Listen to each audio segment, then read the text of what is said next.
demi-finale ka simle aca diggante Mame Bou Ndiogone Yalla Cobalé bu Mbulum Fabregas bu Leran Koli aca ndeysaan Laga bu Njambang de demi-finale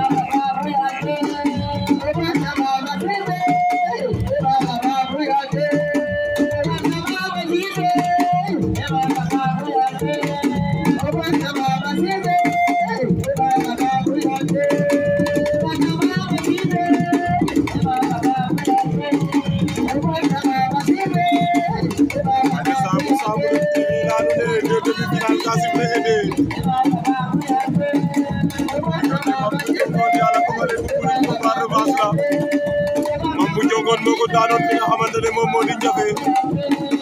aca ñu dajewaat fii ci biir Mbulum Yalla Cobalé bu Mbulum nekk à domicile aca ndeysaan diggante Fabregas Laga de demi-finale ca biir géew ga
Sul lignano mokatel no sire woye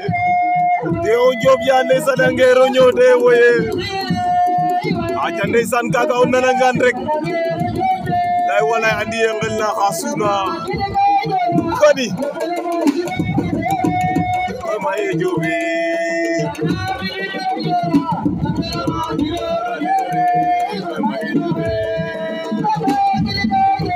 waaw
arbitre fa amana sifflé diggante Mame Yalla Cobalé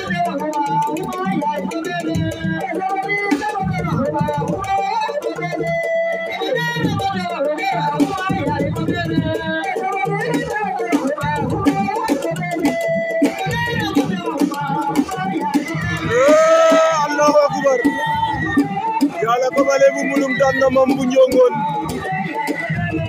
Yalla ko bale daan na Mame bu Njongon